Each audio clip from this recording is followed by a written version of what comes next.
Bonjour à toutes et à tous. Très heureux de vous retrouver pour ce Live N2 sur Fox Sport Foot National avec Zakaria Hammam qui est à mes côtés. Nous allons aborder évidemment beaucoup de choses, beaucoup d'invités, des groupes très serrés, des matchs intéressants à un week-end de la trêve. Et puis aussi évoquer cette décision de la DNCG qui est intervenue cette semaine avec encore des pénalités incroyables, en tous les cas incroyables, sans doute justifiées, mais incroyables dans le sens où elles sont assez importantes pour des clubs. Moins 5 points pour Chartres. Moins 5 points pour Alès et moins 3 points pour Évreux avec l'encadrement de la masse salariale. Ainsi ont été prises ces décisions cette semaine par la DNCG de la fédération. Donc des clubs lourdement handicapés au niveau du classement. Vous le verrez tout à l'heure justement quand nous diffuserons les classements de ce Live N2. Tout de suite, nous allons aborder ce groupe A avec le Racing Club de France. Superbe point pris à Rouen, 2-2 la semaine dernière avec une équipe vraiment qui a impressionné. Le Racing qui est en tête avec 27 points devant Poissy 25 et Rouen 24, même si Rouen-Poissy sont un petit peu entre guillemets en guerre avec un litige, vous en souvenez très certainement. La décision devrait intervenir bientôt pour savoir si Rouen va prendre 3 points à Poissy ou Poissy les perdre. On verra ça certainement dans les jours à venir. Mais tout de suite, le sport, le terrain avec notre invité Guillaume Norbert, l'entraîneur du Racing Club de France. Guillaume, bonjour.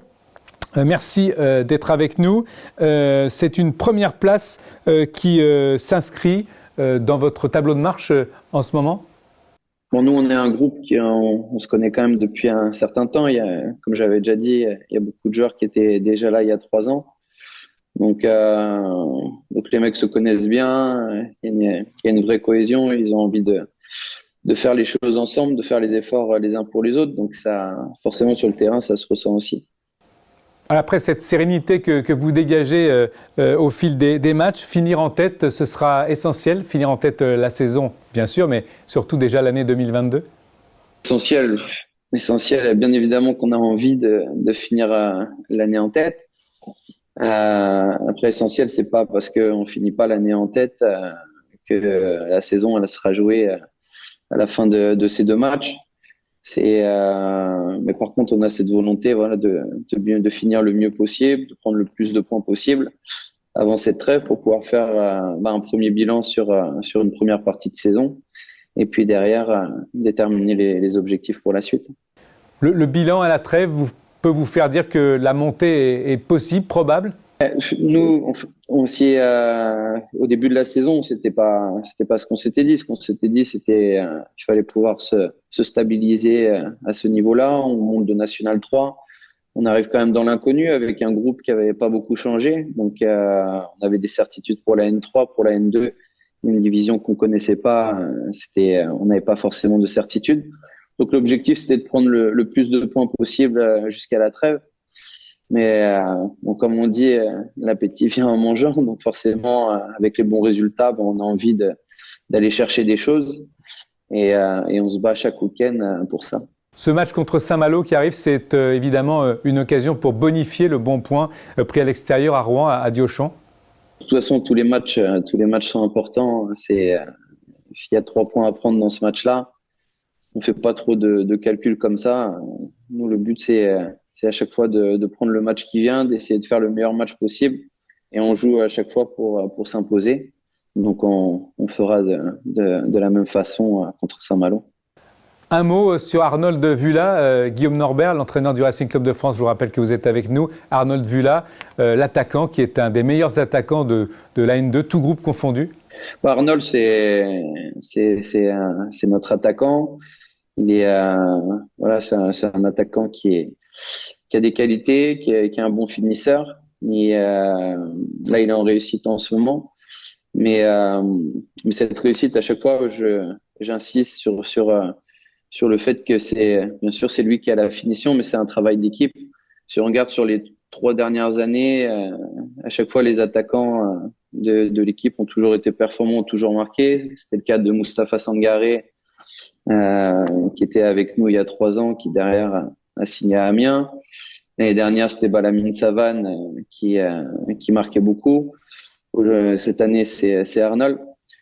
Tous les ans, en fait, c'est l'attaquant qui est notre attaquant de pointe. Il profite du travail collectif qui est fait, des efforts de l'ensemble de l'équipe, et les attaquants participent à ça parce que je pense que vous avez vu, mais il participe grandement aussi à la récupération du ballon. Et donc, tout ça, toutes ces choses-là, le fait de travailler ensemble, de pouvoir récupérer les ballons hauts, d'avoir beaucoup d'occasions dans les matchs, au final, quand on a un mec qui est adroit, et c'est le cas d'Arnold, il en profite. Merci Guillaume Norbert d'avoir été avec nous et je vous ai fait parler bien sûr d'Arnold Vula tout simplement parce que c'est le talent de cette semaine. Arnold Vula, attaquant, je vous le disais, de cette équipe du Racing et qui est l'un des meilleurs buteurs de la Nationale 2, tout groupe confondu. Les autres matchs de ce groupe A, il y aura donc Racing Club de France Saint-Malo, je vous l'ai dit, Beauvais contre Rennes, Chartres-Blois, Évreux-Poissy, Chambly en avant Guingamp, Saint-Privé contre Granville, Vannes-Rouen, c'est ce soir, et Châteaubriand contre Caen. Nous abordons maintenant ce groupe B, un groupe très serré puisque Créteil a 22 points tout comme Fleury FC 93 21 et Saint-Maur 19, vous l'avez compris, donc groupe très serré pour ce groupe B dans ce National 2.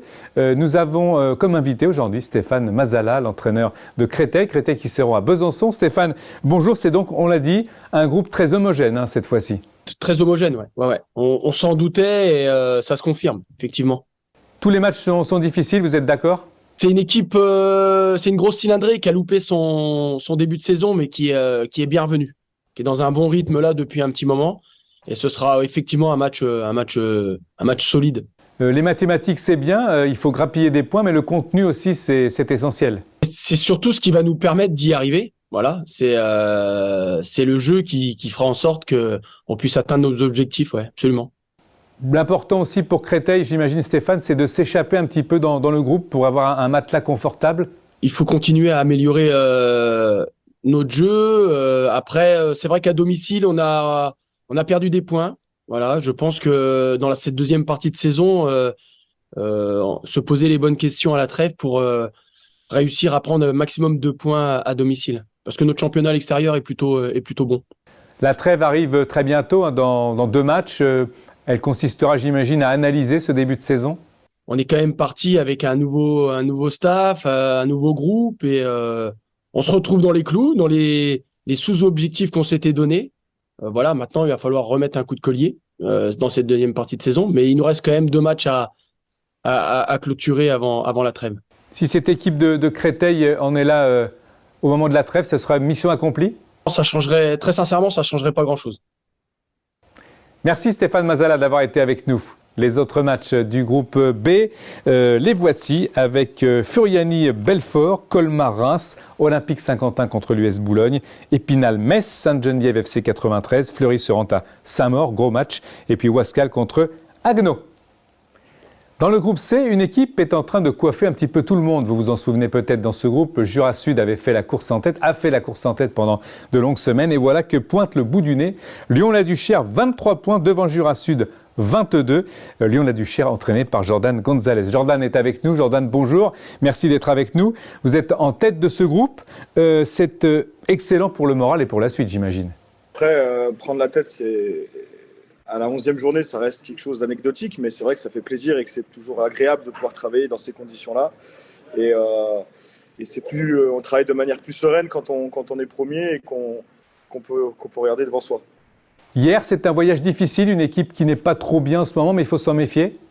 Aujourd'hui, hier, c'est vrai que c'est une équipe qui avait mal débuté son championnat et donc du coup a eu un petit retard, on va dire, sur le plan comptable. Mais ça reste une équipe favorite dans notre pool, l'une des plus grosses équipes en termes d'expérience sur le terrain et de qualité de joueur aussi. Donc on sait que ça va être un match qui va être quand même compliqué face à une équipe qui a l'objectif aussi de monter et qui l'a clairement déclaré lors de son début de saison et qui s'est bien repris depuis quelques temps avec l'enchaînement de bonnes prestations. Donc on s'attend à un match très compliqué là-bas. Finir l'année en tête, ce sera l'année civile, très important j'imagine pour vous. Aujourd'hui, on n'était pas programmé à jouer la première place, on va dire, aussitôt. Maintenant, on y est, donc c'est sûr qu'on a envie de s'y installer et de la garder. Le challenge aujourd'hui, c'est d'aller chercher ce titre, entre guillemets, de champion d'automne, voilà, avec deux confrontations face à 2 adversaires de qualité. Donc ce sera à nous de répondre présent et de mettre les ingrédients pour pouvoir garder notre première place.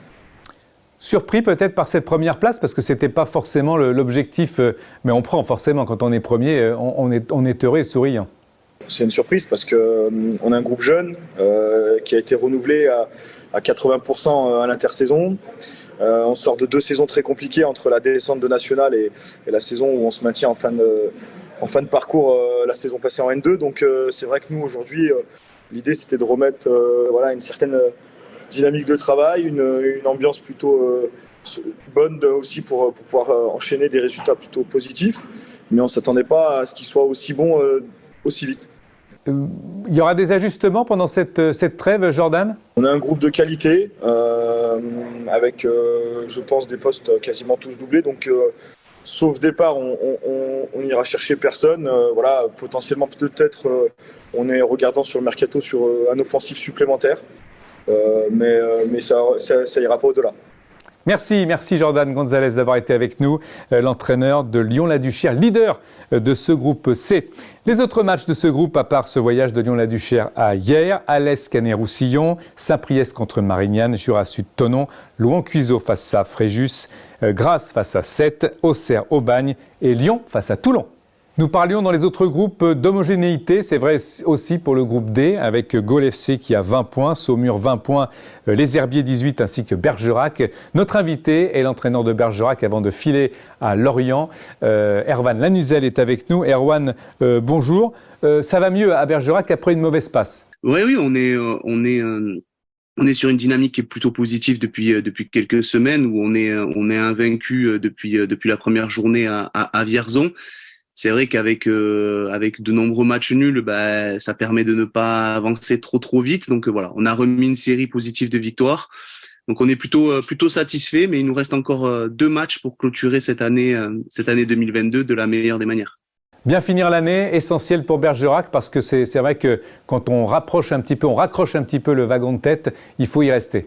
Exactement, de bien finir sur une dynamique positive, de partir avec des sourires en vacances, parce que les garçons, on n'a pas eu de week-end de repos parce qu'on était qualifiés en Coupe de France, donc depuis le mois de juillet, on est tous les week-ends sur les terrains, donc forcément, de pouvoir partir avec l'esprit léger et le sourire sera l'objectif de ces 2 derniers matchs. La trêve vous servira à analyser les points positifs, les points négatifs, les carences qu'il pourrait y avoir dans votre groupe? Ça va nous servir de prendre un petit peu de recul sur ce début de saison, de voir les carences qu'on a eues et les points positifs et forcément essayer de les améliorer. Alors soit s'il y a des départs ou s'il y a des arrivées, on s'adaptera en fonction de ce qu'on peut faire et ce qu'on peut pas faire. Voilà. À la reprise, les tensions vont commencer à arriver avec le nouveau règlement. On en a parlé beaucoup en début de championnat et on va forcément en parler à partir du printemps, même de cet hiver. Plus les matchs vont avancer. Le règlement, donc avec beaucoup de descentes, très peu de montées. Ça va être tendu? Oui. Et puis en plus, la poule D du National 2 est très homogène, hein, peut-être encore plus homogène que les autres. Donc forcément, on est obligé d'être resté vigilant sur cette réforme et on sent que tous les points sont disputés, toutes les rencontres sont très disputées et que tous les points vont compter. Donc nous, notre objectif, c'est pas faire preuve de manque d'ambition, mais on a envie vraiment de laisser cette 11e place très loin derrière nous et de pouvoir éventuellement après se positionner sur le mois d'avril et d'essayer de jouer quelque chose. Mais le premier objectif est celui-là. Les surprises, ça existe dans le football. Je crois qu'on en a vu beaucoup. Donc, forcément, il faut rester très vigilant par rapport à ça et rester très humble. Merci Erwan Lanuzel d'avoir été avec nous. On va se quitter sur ce groupe D, bien sûr, avec Andrézieux Nantes dès ce soir, tout comme Bourges Angoulême, là aussi ce soir, Chamalières Vierzon, Gaulle FC contre Moulins, Romorantin Angers, Olympique de Saumur face aux Herbiers, gros match là aussi, Trélissac Stade Bordelais et puis Bergerac, je vous le disais, qui se rend au FC Lorient. Bergerac qui se rend au FC Lorient avec un joueur de talent. Regardez, c'est le but que vous avez choisi, le but de la semaine, inscrit par Romain Escarpite. Un jeu à 3 avec un long ballon, une remise et une frappe surpuissante qui va frôler la lucarne et surtout transpercer les filets adverses. Un but superbe de Romain Escarpite pour Bergerac. Merci d'avoir été avec nous pour cette émission Live N2 sur Fox Sport Foot National avec Zakaria Hammam. Et puis on se retrouve bien sûr vendredi prochain. Mardi, n'oubliez pas Florian Sermez pour Replay N2. Bonne journée.